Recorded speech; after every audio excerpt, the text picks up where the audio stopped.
lépp lu ngeen fi amee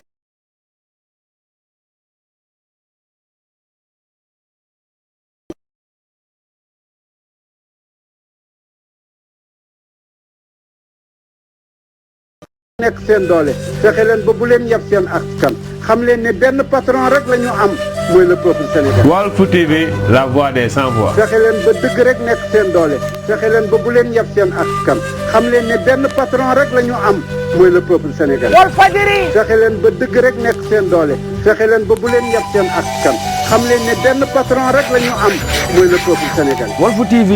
la voix des sans voix. fexe leen ba dëgg rek nekk seen doole fexe leen ba bu leen yab seen askan xam leen.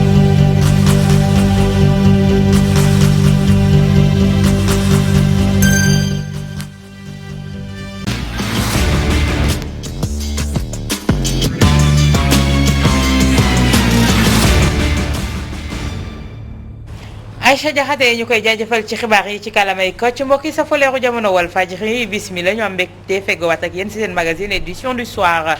tey suñu gan di Ousmane Wade nekk délégué général ca FRAPP France Dégage moom la ñu dalal tey ci plateau bi ngir waxtaanee li nga xamante ne moom moo tegu ci seen kaw coordonnateur di Guy Marius Sagna waaye itam ponk yu soxal ndax ci biir réew mi ku fiy doxantu da nga war a laaj autorisation ak déet beneen ponk itam dinañ ko ñambaas ci biir édition du soir mi ngi aju ci redécoupage administratif yi nga xamante ne tàmbali nañoo di jox ay bataaxal municipalité yi ngir am loo xamante ne moom lañ koy doxalee lan moo ko wund ak li ni mel dinañ ko waxtaanee ak suñuy chroniqueur Georges Nesta Diop Pape Ndiaye ak Issa Tine ci plateau bi ñu nuy suñu invité xoos Ousmane ñu nuyu la. maa ngi lay fay soxna si. voilà ñu tàmbale ko kon ak Ousmane li nga xamante ne dal na Guy Marius Sagna démb ndax mun nga dellu si waat ci fay ak lan moo ko sabab naam am na ñenn ñu ci wax mais loo xamante ne lëntoon na xelu askan wi. jërëjëf ci invitation bi d'abord ñu ngi leen di sant ci beral bi ngeen ñu beral invité ñu seen édition du soir bi waaye laata loolu maa ngi nuyu suma naataango yi ma nekk ci plateau bi. Issa ak Georges ak Papa Ndiaye bi nga xamante ni ñi ngi ci plateau bi di leen jaajëfal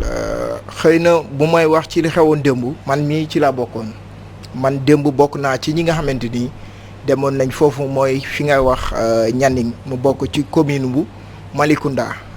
dañoo demoon comme ni ñuy invité fépp ci biir Sénégal ñu dem pour dem wuy ji invitation bi nga xamante ni moom mooy waa jóg jot na jox ñu ko pour ñu ñëw échanger ak ñoom ñu wax ñu li nga xamante ni moom mooy litige bi fa am ci 18 hectares yi nga xamante ni moom mooy coow li nga xamante ni moom moo taxoon ñu bind ay badaaxal ci seen maire muy maire du commune bu Malicounda bu tudd Maguette Sène ginnaaw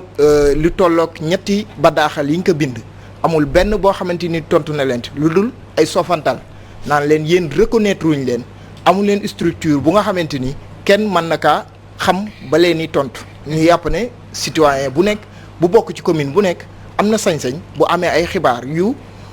nga xamante ni ci commune am la bokk war na mën a bind moom à titre individuel comme à titre collectif ñu ne ñun kat dañoo bëgg a xam lii am na dégg nañ lii lan moo ci sa tontu. je pense que ne loolu la woon malheureusement le maire defu ko mais ñun dañoo invité woon bu ñu invité ñu ñëw pour xool exactement li nga xamante ni. moom mooy coow li fa am. dañu fa dem à notre grande surprise salle bi nga xamante ni moom leen réservé woon bu ñu paree pour def conférence de presse ak ñoom ñu def la pression ba nga xamante ni salle boobu mujj ñu ko am. ñu ne comme que ñun ñëw nañ ba fii mënuñoo ñëw ba fii te duñ dem ci site bi dañuy dem ci site bi xool site bi ñu échanger ñu expliquer ñu gën a comprendre et que loolu moo nekkoon suñuy tànk di fàttali ne ba ñuy doog a ñëw am na benn 4x4. bu ñëw ba tomb ak ñun ba tolloog ñun suñu oto fu ñu taxawoon ñuy wax génn leen dëkk bi naam ñun dañuy laajte ndax ay sénégalais wala du ñuy ay sénégalais ndax am nañu sañ-sañ fépp fu nga xamante ni invité nañ ñu fa ñu dem fa wala duñ fa dem c'est la grande question qu'il faut se poser et que ñun jàpp nañ ne ay sénégalais lañ fépp fu ñu invité war nañ fa mën a dem teg fa suñu tànk saafonteeg ña fa nekk ci njekk ak teraanga ak yar ak teggin te loolu lañ doxalee ñu taxaw fa ñoom ñu taxaw foofu ak seen oto. am nañ numéro matricule oto bi xam nañ tur ñi nga xamante ni ñoo nekkoon ci oto bi xam nañ sax ñu doon def acte yi nga xamante ni moom moo xewoon ci site bi. parce que damay fàttali ne fi ñu nekkoon foofu moo nekkoon site bi parce que boo génnee dëkk bi mel ni kuy jëm ci kaw foofu la site bi nekk. d'accord mooy 18 hectares yooyu. biñ commencé dañu ñëw taxaw ñoom ñu ñëw ak seen gàngoor ñu bëggoon a dugg ci site bi mais ñu ne ñun duñ dugg ci site bi comme demee na nii ay camp jàmmaarloo parce que ñun bëgguñu jógee dëkk ak dëkk ñëw muy am ay xeexoo te ñun ñu sooxe ko ñu ne ñun nañ taxaw ñi ñu àndagoon nag Georges moom Robert autant pour moi mi ngi expliquer pour wax ñu exactement lan moo xew ay jeunes jógee fële xëpp suuf saaga wax fu mu gën a ñaawee ñu def ko ba loolu xawee mu pëccëxoo ba pëccëxoo ki nga xamante ni moom lañu moo yoroon suñu oto mu taal oto bi delluwaat biir dëkk bi biñ demee ñoom ils ont passé directement à la brigade. laataa loolu sax man woote naa brigade pour avoir le commandant en personne jotuma ko mais ñoom dañuy ñibbisi dañoo ñëwaat ci site bi ak la gendarmerie maanaam coow li bi muy xew mi ngi xew ci kanamu gendarmerie. bi dóorante beeg lépp. devant les gendarmes la xewee. et que ñu koy ñaawlu lool. mu nekk ñoom attewu ñu déemu ñu def benn intervention. xëy na bu nekkoon ñun dana gën a métti parce que dinañu gazé ak lacrymogène dinañu def leneen mais liñ fa gis ñun gis nañ fa daal ay jeunes ñu ñëw songuñu te kenn nit lañ ci jàpp te wóoruñu ne sax fala fanaan. mais est-ce que pourquoi ngeen tëb rek accusé ci le maire de Malicounda di Maguette Sène. mais Malicounda foofu Nianing ci commune Malicounda la 19 xaw ma 16 conseils yi nga xamante ni ñi ngi ci gox boobu ñoom dañuy siéger ci commune ñi ngi bokk ci commune Malicounda donc le maire en question moom moo nekk li nga xamante ni moo nekk ci ginnaaw lii. ñi ngi dégg nag nee na non loolu c'est un projet ak loolu ak lu mu mënti doon les jeunes bi ñu ñëwee dañ ñu non waru leen a déglu lii bàyyi ñii ñun nekkuñu woon posture déglu ñii bàyyi ñii luñ nekk mooy ñun dañ ñoo invité wax ñu li gënoon a rafet bàyyi ñee ba wax ba pare ñu jël kayit jébbal ñu ne leen kayit a ngi nii bu ngeen demee jàng leen ko. ngeen comparer li leen ñuy wax. ak ñun luñ dëxëñ ci kayit. dafa am mais li ci lëndëm mooy ñoom kayit boobu sax nangu wuñ koo jox seeni ñoñ ñi bokk ci dëkk bi. ñi nga xamante ni ñoom ak ñoom ñooy yeewandoo ci dëkk bi. te xam nañ leen xam nañ taxawaay bi ñu fa amee woon parce que taxawaay bi ñu fa amee woon mooy lenn muy taxawaay boo xamante ni fii kenn waru fee teg tànk kenn waru fee wax kenn warut a diingat kenn war alors qu'on n'était pas là-bas pour diingat wala leneen. d'accord Issa avant ñuy ñëw ci propos Maguette Sène yooyu ndax dégg nañ ko moom tamit mu tontu mais Georges tey est-ce concevable des citoyens sénégalais am ligne de démarcation. non d'abord man dama bëgg a wax ne loolu c'est déjà violer l'article 4 de la constitution du Sénégal qui dit que citoyen bu nekk sénégalais am nga droit dem fu la neex ci réew mi wax tenir fa réunion wax en tout cas def lu la neex def lu la loi bi may donc boo ko defee rek bu la nee yow parce que dégg naa ay ñoo xam ne c'est des proches du maire Maguette Sène di naan que way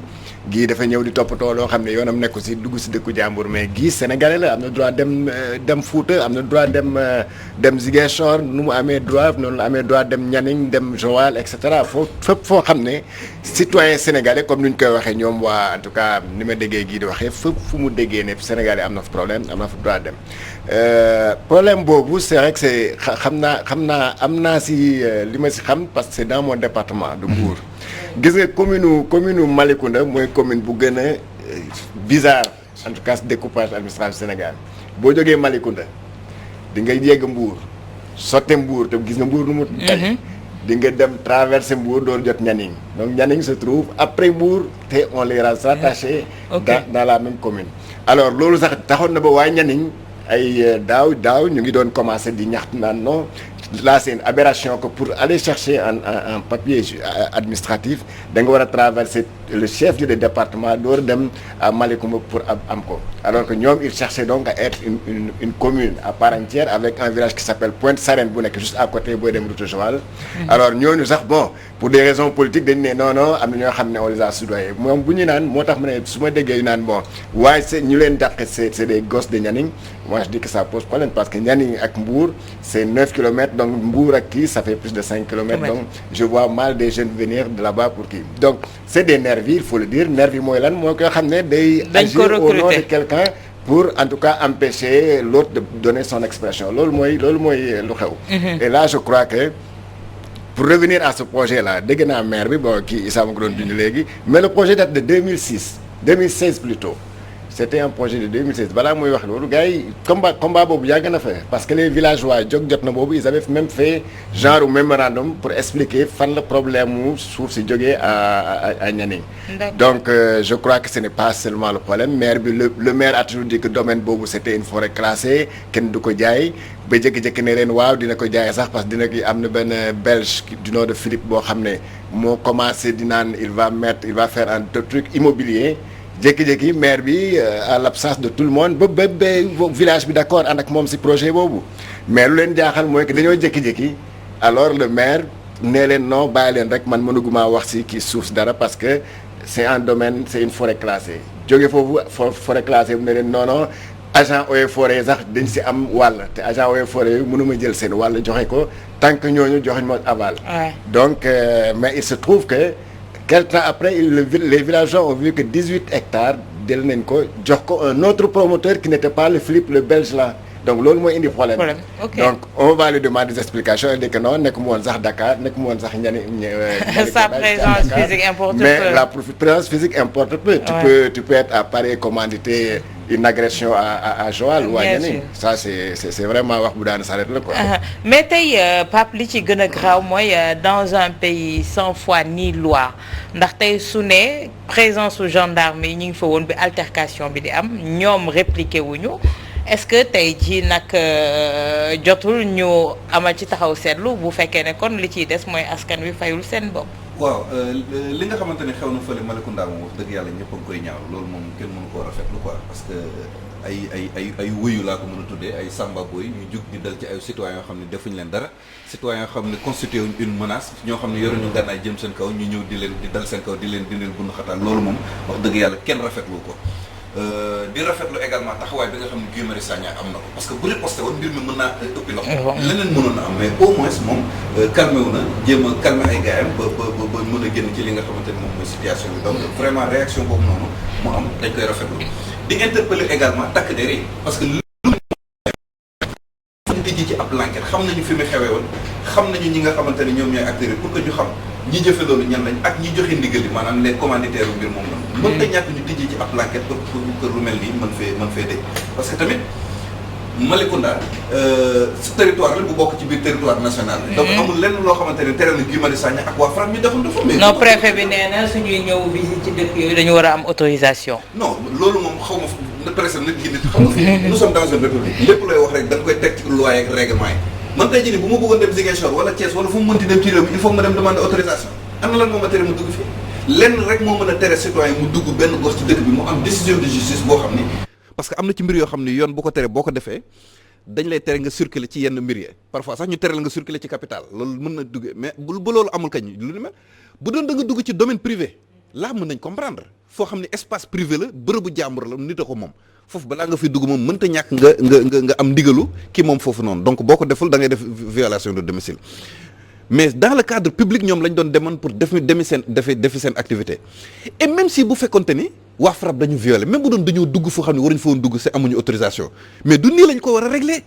parce que dañu nekk dans un état de droit kenn amul droit fayul sa bopp même bu doon waa FRAPP dañoo doxalee nu ñu waroon doxalee sax neneen lañ ko war a régler du dul dal seen kaw rawatina nag ba ñu jógee pour dox tànki jàmm dem assister ay population yoo xam ne dañoo am problème ñu dem pour déglu leen pour xelal leen lii moom waa FRAPP moom man li ma leen déggal mooy bu leen ko bàyyi mu jàll porter leen plainte te Guy Marius Sagna pour sa sécurité no wut fetal balaa ñu koy ku ko nar a rey na ko ni teel parce que dëkk bi tamit non am na foo xam ne doo toog di xoole bañ lay rey na wut arme boo xam ne day am autorisation administrative ku ko nar a faagaagal mu faagaagal la ko ku ko nar a timbax mu rimbax ko mu jeex tak mais Issa yaa ngi ñëw ci réplique au maire bi mais également apparemment su ma dégloo Georges également a démonté ces allégations oui xam nga déjà ay allégations la yoo xam ne quand même pour nga nungu ko déjà dina jafe parce que bu fekkente ne moom nee na 18 hectares yi bokkul ci lu nga xam ne commune bi moo ko moom mais waa Eaux et Forêts ñoo ko moom ba pare biñ koy bi nee na moomaguñ ko parce que li ñu accepté ak ñoom mooy dañ leen di signer dañoo ne dañuy signer convention ak la commune de Malicounda pour rétrocéder leen espace boobule mais waa commune de Malicounda dañ leen di jox lu tolloog 7 hectares ailleurs la wax ban fan mooy ailleurs bi nag xëy na xamaguñ ko ngir ñoom ñu mën faa def seen projet muy waa Eaux et Forêts donc xëy na Georges mi nga xam ne moo dëkk ci zone bi déjà li mu ci wax leer na mais boo xoolee problème lay doon même au niveau national bu njëkk dañ naan peut-être pour nga nekk village bu dee village nga mënoo bootu ci une communauté rurale ngay bootu xëy na man li ma njortu mooy des fois aussi ay problème lay doon parce que tey man fi ma dëkk nga xam ne moo xombal ñoo taxaloo mbedd moo leen xaajale ñi nga xam ne xam nañ fa peut-être dinañ xam li may wax mënoo xàmmee sama dëkk ak xombal dañoo taxaloo mais pourtant nous sommes de la commune de Touba Toul alors que tey commune Xombol lañ taxalool fa la ñuy jàngee fa la ñuy def lépp sama adresse ginnaaw raay bi nga xam ne moom lañ taxalool moom lañ ci defar defuñu ci sax sama turu village muy Kër Thion donc ak yeneen dëkk yoo xam ne c'est à 7 kilomètres de Touba Toul gi nga xam ne moom laa xam donc moo tax may xaw a comprendre tuuti fi loolu di waxee ci Nianing position bi nga xam ne fa la nekk parce que xëy na découpage bi nga xam ne moo fi nekkoon moom la ñu war a changer waat te loolu pour man c'est une nécessité pour le Sénégal ak pour yenn dëkk yoo xam ne dañuy dem 7 kilomètres wala 8 kilomètres te alors que ñi ngi taxaloog benn commune ak 3 de la décentralisation bi mu ñëwee mais ñëpp ay commune lañ Touba Toul gi nga xam ne fa lañ bokkoon parce que communauté rurale la woon tolloo wut a Xombol mais léegi commune la Nianing gi nga xam ne xëy na peut-être àggul woon ak Mbour mais léegi presque niveau yi benn lay doon léegi nag bu fekkente ne yow da ngay bokk fii bon finalement fexe nañ ba xëcc ñëpp nekk ay commune malgré que yenn yi ay gros village la parce que commune rek la nii par tour mais terewul këyit yeeg yëpp war nañ ko mën a yóbbu nag léegi finalement ca fa nga xam ne fa nga gën a jege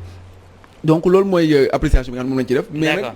y a des accusations quand même yoo xam ne maire bi def na ko te sàng Wade wax na ci mooy que ni ñoom bind nañ ko maire bi nee na déjà yëgul tinul déjà moom li mu gis mooy rek Facebook la gis comme ñëpp que ni Guy Marius Sagna dina fa dem ak yooyu noonu mais buñ ko bindoon sax amaana dina ko indil ay këyit leeralal ko que ni li tax ñu woo ko c'est des fausses accusations yoo xam ne ci lañ woo Guy Marius Sagna te ci loolu la wuy ji li may wax ci loolu mooy fépp foo dem ci Sénégal di nga gis journaliste yu honnête di nga gis journaliste yu honnête dañ koy wax tax ci télé lañ nekk biñ demee Médina Wandifa dañu dem Médina Wandifa ñu attaqué ñu la gendarmerie ñoom ñoo ñu génne escorté ñu bañ génn dëkk ba démb c'était le contraire dañ ñu fa téye de 17h matul 17h de 16h30 presque ñu ngi biir gendarmerie ba 19h moins c'est-à-dire l'option de la gendarmerie à un moment donné c'était téye ñu ba ndogu jot ñu bàyyi ñu à un moment donné ñun ñoo forcé pour génn dem ñibbi on leur a dit que ne ñun mënatuñu toog lan la ñuy toog di xaar parce que dafa am loo xam ne lu spécial moo ñu fi téye wala dañu nekk en état d'arrestation ñu ne ñu amul ñu doog ñu ne leen non kon bàyyi leen ñu dem sécurité non bu fekkee ne c'était pour notre sécurité au départ la woon bañ leen di au départ bi ñuy attaqué devant la gendarmerie ñu wane ne ñii ñoo ñu doon attaqué ñu ciblé des gens ñu arrêté leen au moment à l'instant T kenn nit lañ fa attaqué te wóoruñu ne kenn nit kooku fala fanaan ñun déjà wóoruñu beneen bi mooy ce que dit le maire gis nga dans ce pays là nañuy jéem a xoolaat nañu respecter au moins sénégalais yi wala citoyens yi ñuy jiite la gendarmerie ci boppam le commandant ñoom yëg nañ la veille li xew ba woo Robert bi nga xamante ni moom moo nekkoon l'organisateur de l'activité la gendarmerie mënul nekk au courant le maire de la commune moom mu ne moom xamul lu xew avant la veille les menaces avaient commencé déjà sur les réseaux sociaux am nañ ñu nga xam ne gis nañ leen déjà énuméré nañ leen gis nañ leen xàmmee nañ leen ràññee nañ leen non seulement ci biir terrain bi ñu fa ñëwee mais gis nañ leen ak seen i menaces ci réseaux sociaux avant ñuy ak si dëkk bi ñun avant ñuy dem ci dëkk bi on savait déjà que ne il avait l'intention de nous attaquer mais xaaruñu woon ne à tel point acte bii nga xamante ni moom lañ fa def muy attaquer ay nit def ñu jëf ji ñaaw ji nga xamante ni moom lañ ñu def on n'attendait pas on s'y attendait pas ma kii la tuuti en tout cas gis naa ces réseaux sociaux yi benn conseiller municipal bokk ci responsable la COJER nee na Alpha Omar waaw neen bon du ma cité turam neen daal bu ngeen ñëwee fële sa yëmbal marche pour les Niayes la le 22 lu ngeen fa dégg rek la lu ngeen fa gis yéen a koy yóbbee seen bopp waaw bu li mu menace de mort la moom menace de mort li Pape Ndiaye di wax rek laay wax dañuy am fu ñu toll nag bi fekkee ñu war a jël ay décision jëluñu ay décision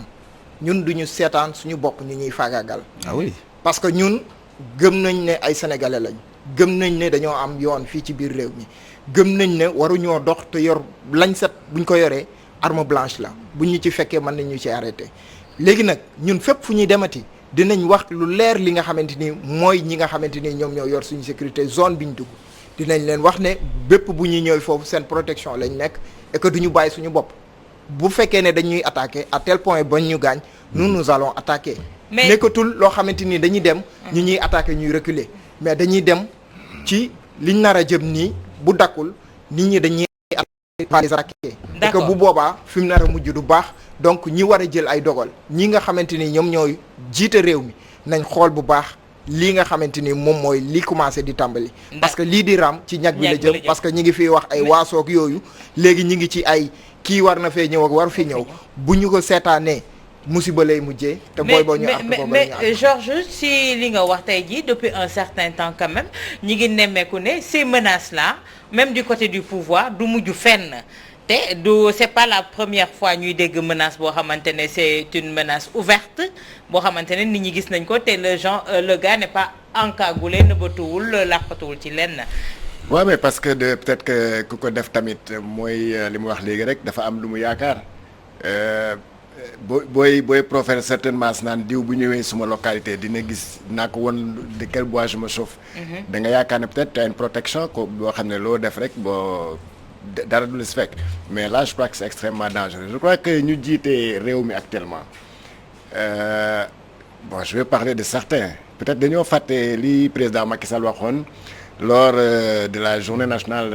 de la territorialisation nee na Sénégal lu gën a métti actuellement loo xam ne mooy une bombe qui risque d'exploser c'est le problème du foncier. Foncier foo dem tey fi Sénégal problème looy ñaxtu yëpp gii manifestation muy dem yëpp c'est des problèmes de foncier. yëpp lu muy def yëpp c'est des problèmes. ce qui se passe à Ndingler ce qui se passe à Ndingler chez moi. boobu c'est extraordinaire. am na ku ñu fa blessé après ku ñu fa blessé et te loolu c'est du faux et un usage de faux. Ndingler se trouve dans la commune de Ndiaganiao. C'était à l'époque une communauté rurale. Sindia bi maye mooy Sindia mooy nekk ku may Babacar Ngom te Sindia commune à part la c'était une communauté rurale aussi. Ils sont devenus commune nous sommes devenus commune mu ñëw jël suuf soo xam ne maye ba maye waale suuf soo xam ne commune Ndiaganiao la bokk. mën nañu lycée waaw loolu fan la ko teg léegi rek semaine passée laa dégg encore benn ministre boo xam ne du ma tudd turam en tout cas waa Joal la te waa Joal ñu ngi koy métitlu nee na kooku daal ranch kenn xamul 300 milliards da génnee cash jënd fa benn ranch. 300 milliards. 300 millions plutôt. 300 millions waaw jënd un ranch ay donc ranch ça veut dire que daanaka alum mooy boo xam ne kenn xamul ko waaw donc finalement doo xam quoi c'est-à-dire Macky Sall waxoon na leen ko neen yéen maire yi keroog daf leen ko wax daaw la rek. mu ne leen yéen maire yi bàyyi leen di joxe suuf si nu leen neexee. c'est pas parce que da nga nekk maire que lu yëngu rek nga jox ko ku jóge Chine nga jox ko kii suufu jàmbur wala koo nekkee investisseur privé nga jox ko d'accord on parle de l'agrobusiness affaire yooyu agrobusiness moo mën a régler problème peut-être de l'emploi d'accord nañu mais dafa am loo xam ne dafa jiitu loolu yow boo yoree sa milliard ba nga jënd suufu jàmbur mais attends dans l'acte 3 de la décentralisation il y a ce qu'on appelle les comités consultatifs de quartier ou de village yoo xam ne balaa même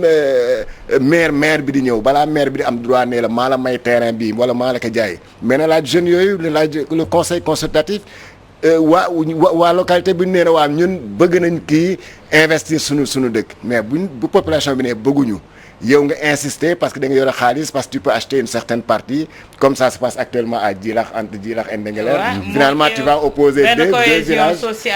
da nga dem corrompre ñii ne leen waaw ñu leen ne voilà ñun sax ñoo la may suñu yëf parce que ñii moomuñu ko tey am na beneen village aussi ma ajouté la ko ci wax sa xalaat bi ma doon def ci rajo bi xëy na tur bi daal jàpp vie en tout cas moo jut daal vie xamuma genre yooyu même zone bi la mais nee nañu lu tolloog 20 hectares aussi jëlal nañ leen ko te ñoom it dans les jours à venir dinañu dugg dans cette bataille. Oui mais bien sûr parce que zone boobu xam nga zone boobu avec l'aéroport et tout ça le département de Mbour c'est boo duggee département de Mbour c'est des conflits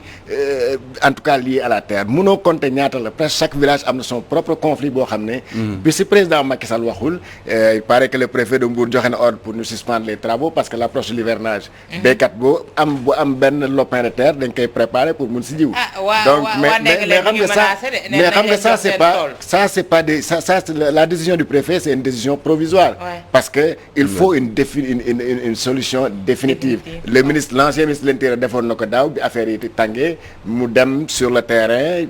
calmer affaire bi annuler le truc sous l'ordre du président Macky Sall cette année encore ça se recommence donc jusqu'à quand il faut une solution définitive sinon l'année prochaine aussi Ndingler ak Babacar Ngom sera la même chose reyante moo fay am il faudrait pas attendre quand même que ñu compter une dizaine de morts pour ne voilà que le président dise nañu arrêter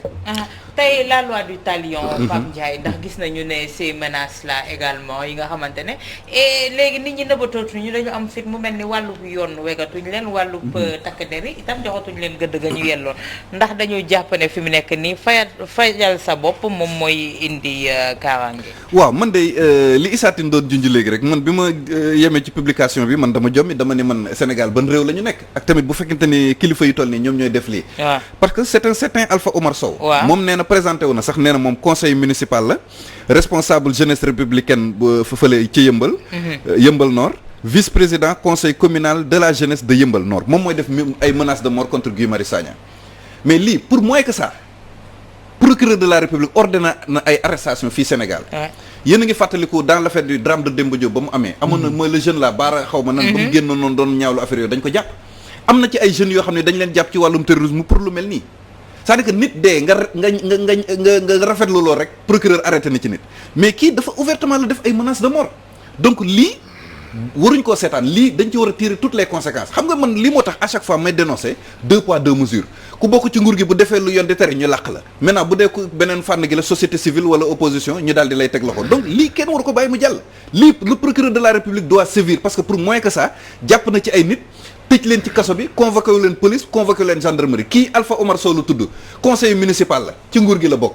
taxaw ouvertement formé la ay menaces de mort contre Guy Marius Sagna mais lii buñ ko bàyyi mu jàll ma xam ni Sénégal justice amu fi donc procureur de la République lii bu mu ko seetaan na taxaw def liggéeyam te sénégalais yëpp nag ñu ngi ko ciy xaar nag fii moom bu fi sévirul def liggéeyam moom keneen ku fi defati dara moom jaru sax mu lay laal keneen ku mu fi laalaat population bi ñëppay jug taxaw dressé wu contre loolu d'accord Pape Issa avant may ñëwaat ci yow damay ñëw rek ci Ousmane ñu bëri ñi ngi jàpp ne fi mu nekk nii gi combat yi nga xamante ne daf ci sóobu ci xeex yooyu am ci bëri jàpp nañu ne yoonam nekku ci yenn ci askan yi ñuy déggee seen baat démb bi coow li jub ak léegi mu mel ni dafa mélanger bataille yu bëri yoo xamante ne si la sóobu est-ce qu'il risque pas de se perdre. waaw man damay laajte parce que waajuru ndongo bi jàngee ci école bi est-ce que waajur boobu yoonam mi ngi ci école bi pour école bi baax wala yoonam mi ngi ci wala nekku ci. est-ce que waajur bi nga xamante ni day yónnee xale muy jàngi ci école bi est-ce que yoonam mi ngi ci école wala nekku ci est-ce que sénégalais bi nga xamante ni moom moo jiital président Macky Sall ñu teg ko ci bopp réew mi yoonam mi ngi ci gestion ci réew mi wala yoonam nekku ci ñun dañoo jàpp ne ay sénégalais lañ te kenn ëppale wuñu ci biir Sénégal fépp fu nga xamante ni nit sa bët xonqee na fa nga nangoo xeex taxaw dénoncer li nga xamante ni jëfin la yoo xamante ni àndul boo ñu woowee ñu wuy si la parce que dañoo jàpp ne ki ñuy noot ak ki koy noot yëpp ay doomi réew mi lañ te ñun ñëpp nekkuñu fi ne dañuy far ci ki ñuy noot wala ci mais dañ fi nekk pour ki nga xamante ni mooy sénégalais mooy ki nga xamante ni moom moo fi yeewoo que mu nekk fii que mu nekk bitim réew bu amee jafe-jafe war nañ ko taxaw ci fànn yëpp que mu bokk APR que mu ñàkk bokk APR. je pense que ni loolu moom moo fi nekk la preuve am na benn xale bu ñuy wax Aïssatou te mu dëkkoon Pikine way juróom APR la bokkoon bi que cortège yu Timbo laalee ñun bokk nañ ci ñi nga xamante ni waxoon nañ ne nañ ko jël en charge te amaana sax mënoon nañoo wax ne kii kat papaam ci ñoom la bokk est-ce que duñ ko bàyyi déedéet parce que dañoo jàpp ne kooku citoyen la ci biir réew mi la bokk te ëllëg kenn xamul lan la war a mën a devenir donc bu nekkee ci jafe-jafe da nga kaa war a taxawu par tout le monde war nañ ko taxawu xëy na am na loo xamante ni ñoom amuñu ko ñu jàppale leen ci loolu pour mu gis boppam ci réew mi xam ne moom sénégalaise la et que ëllëg kenn ëppale woo ko fii lépp lu fii am daf fee war a mën je pense que ne loolu moom moo ñu boole ci li nga xam ne moo xew ci biir réew mi carte d'identité laa yor waxuñ ci daarawa wala waxuñ ci te il faut que ñu fàttali leen aussi que menace de mort délit la boo ko defee yoon mën nañ la ci tëj ba juróomi at. et il n'est pas le seul citoyen dañ koy fàtte il n'est pas le seul. te menace de mort mën na doon ci ay wax mën na doon ci ay bind tamit loolu dara bàyyi xel la quoi ñi ngi ci nii en tout cas ñun dinañ xool parce que lii nii l'affaire bi duñ ko bàyyee nii de toutes les façons dinañ def ay jéego mais une parce que précision ñun presque hôpital lañ fanaan Guy Marius ci suba la génn hôpital man hôpital 2 heures du matin laa fi génn on a fait des radios c'était grave c'était extrêmement grave. maintenant ne ci xëppante suuf la yam. yamul ci xëppante suuf am na ci kon. yamul ci am na ñu fa sax am na ñu fa kaawoo bëri na lu nga xamante ni am na fa te peut-être caméra yi génnewuñu ko mais am na vidéo yi ñu am yoo xamante ni xëy na nekkul ci réseau yi et bu jotee dinañ ko jébbal ñi nga xamante ni ñoom lañ ko war a jébbal. non jarul def liñ ci lii li jarul plainte li procureur autosaisir flagrant délit la jarul sax plainte autosaisir moo ci war a procureur moo war a jógal boppam xëy na woo gendarme yi jox leen ay ndigal ne leen gendarme yi waruñ sax xaar procureur woo leen ñoom seen bopp ñoom parce que flagrant délit la ñoom ñoo ko fekkeel seen bopp assisté ko même bu amul plainte ñoom war nañu jóg seen bopp procéder à des arrestations à des auditions mais buñ fi convoqué ku bokk ci nguur gi dañ leen di tegg fa ñu nekk lenn daal moo ci mooy suñu tiitaange wax nañ ko ci biir brigade bi ñu nekkoon ñun nekkuñ ci sécurité waaye ñoom sax nekkuñ ci sécurité parce que lii raam nii ëllëg bu lii jàllee danañ attaqué gendarmerie bi te buñ la attaqué yàlla tere leneen mën na ci xew donc li ñuy wax ñun du pour ñun mais pour ñëpp la que ça soit nga nekk gendarme que ça soit nga nekk policier que ça soit nga nekk chauffeur bépp citoyen daal nañ xam ne lii di raam nii buñ ci teelul ut solution du baax ci réew mi. Issa rapidement avant may ñëw si Georges li ni mel Georges mi ngi koy évoqué léegi problème foncier moom moo nar a taal li nga xamante ne moom moo di dëkk bi si on y prend garde mais tey est-ce que redécoupage administratif bi nga xamante ne commencé note circulaire yi commencé na dem ci municipalité yi c'est pour réparer une injustice ou une question purement politicienne. xam nga tey population bi dañ ko yàgg di xaar. man boog gis naa ay dëkk yoo xam ne chaque jour ñi ngi ñaxtu ne dañoo bëgg ñu génne leen fi ñu bokkoon yóbbu leen ci beneen dëkk loolu ku mel ni tey waa Nianing ñi nga xam ne xëy na ñi ngi ci am ay problème waa yeneen dëkk ak yeneen dëkk xëy na mënuñu citer ñëpp ñooñu kon yaakaar naa soxla nañu ñu defaral leen découpage administratif boo xam ne en tout cas dina nekk bu baax mais tey li ñuy gis ci Sénégal mooy lu ci bëree bëri wàllum politique la da ngay dégg ñu ne la telle commune dañ koy scinder maanaam na ci ay communes yoo xam ne des fois da ngay dégg ñu naan la bii soo moytu mën nañ ko scinder parce que xëy na da ngay dégg suñu naan la commune de tel maanaam ñetti koñ yoo xam ne moom la ñuy boole mu nekk benn commune ñu scinder ko pour lan pour de la politique tey Rufisque gi nga xam ne moom la ñuy wax xëy na sama naataango yi dinañ ci ñëw mais yu ci bëree bëri boo ko déggee en général wàllum politique rek lay doon pour falu te xam nga problème mu suuf pour man yaa ngi koy wax sax mais ça m'intéresse beaucoup parce que dañu nekk dans des zones yoo xam ne da nga koy faral di gis Georges mi ngi wax sax ñoo xam ne dañuy jënd suuf mais buñ demee ci baykat yi di jënd liñ leen di proposer ci xaalis déjà day ndaw goo xam ne yow boo xamee suuf lan la mën a jar rek finalement mën na waral doomi baykat yooyu revenir après en arrière ci yenn combat yi beneen bi topp mooy ñoom li ñuy jënd ci suuf mais am na ci loo xam ne jariñoowuñu ko dañ koy jënd ay tool lañ fay def des fois sax tool yi day daawnu te amulul benn njëriñ askan bi kenn nit moo nga xam moo ciy jariñoo te loolu noonu yaakaar naa président de la République Macky Sall mi ngi koy gis état bi ñu ngi koy gis parce que am na ci ñoo xam ne ci ñoom am nañ ci tool yooyu noonu moo war a c'est les paysans du dimanche problème yi day xaw a jafee régler parce que ñoom bu fekkente ne buñ ko defee seen suuf la ñuy laal parce que bu Babacar Ngom ak Ndingler je l'avais dit un jour ma ne leen est-ce que buñ demee tey ba nga xam ne jox nañ une victoire à la population de Ndingler est-ce que état bi itam des fois du ci xaw a gisaale boppam mooy ñoom it seen i suuf du tax ëllëg population yi yeneen yu nga xam ne xëy na ragaloon nañoo wax génn wax comme ñi am nañ victoire loolu itam dina waral des fois ñu naj yenn dossiers ba nga xam ne du ci yàlla. Georges, la même question qui revient redécoupage administratif bi ñu annoncé est-ce pour réparer des injustices ou est-ce une question purement politicienne? Non, je pense pas comme nekk pour réparer des injustices bon les communes yu ma xam Dakar lire naa la convocation lettre bi autorité bi adressée au maire de Dakar man suma maire xam naa si Cap Baobab moom Barthélémy Dias moom fu naa wane na si boppam boobu moom xam naa du si d'accord mais bon bref c'est important je pense que lu ñu bind si lettre bi dañ ko respecter c'est-à-dire que les maires convoquent d'abord le conseil municipal ba xam ndax parce que comment on appelle une partie munoo maire yi munoo ko une commune munoo ko jël rattaché ko à une autre wala nga wàññi ko yóbbul fële wala ñu yokkal la sax sans pour autant que ñu fa dëkk d'abord ne ñun bëgg nañ loolu parce que bon bu dee le cas bu Issa wax j'aime toujours citer le cas de Nianing et de Mbour qui est une aberration Malicounda nekk fële à l'entrée de Mbour donc boo bëggee papier ku jógee Nianing wala Pointe Sarène tu vas faire peut-être 20 kilomètres pour aller rejoindre fële di nga traverser dëkk le chef-lieu muy Mbour pour dem si fële loolu quand même c'est une injustice loolu bu ñu ko rattaché amul problème mais su ma jëlee les cas de certaines communes la commune de comment ça s'appelle de Sangalkam par exemple mais man je suis surpris que Oumar Gueye mi nga xam ne mooy ministre des collectivités territoriales mën a dugg ci affaire bu mel noonu en redécoupage signer un décret comme ça alors que lui-même a été victimes de cette injustice là sous Abdoulaye Wade. ba benn xale faatu si vous vous rappelez de Malick Ba. oui. loolu affaire suuf si moo ko indi woon. Quand on a voulu découper la commune de Sangalkam, voilà le même Oumar Gueye qui veut aussi maintenant redécouper sa commune, jël une partie de la commune de Jaxaay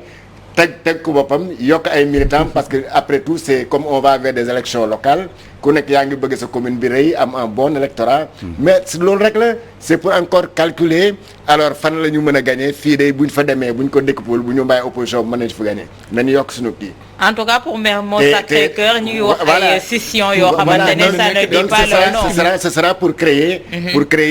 diviser un peu les communes pour wàññi doole ñenn yi yokkal ñenn yi doole. Ce sera pas surprenant gis par exemple ñu ne Oumar Diouf Sarr comme moo gagné Yoff nañu jël une partie de la commune de Mermoz Sacré nga xam ne Barthélémy Dias moo ko gën dooleel ko nekk yéen léegi bokk leen fële qu'importe 5 kilomètres même ça fait une distance de 5 kilomètres c'est pas exclure parce que je connais la délimitation de la commune de Mermoz Sacré-Cœur et de Yoff am nañu frontières yoo xam ne bul faut pas par exemple que tu sois surprise nga gis que par exemple ne Ouest Foire ak yooyu yëpp dañ koy boole fële wala Sacré-Cœur 3 nañu dem Yoff et tout ça donc te loolu yëpp si calcul politicien lay kii et il faudrait pas aussi faut pas être surprise que quelques mois après ne bon on va convoquer aussi les maires de Rufisque pour woo leen que Rufisque nañu découpé waat Thiès aussi Idrissa Seck dafa xawoon kii même bu dee ñoo nekk Mbour ak Sow ba léegi ñoom aussi dañu bëggal seen bopp parce que xamuñu quoi parce que c'est un gars boo xam ne il est en tout cas d'après les dernières informations il se regarde maintenant en chien de faïence donc bul kii de bu mu la jaaxal ñu jël Thiès découpé ko Rufisque ay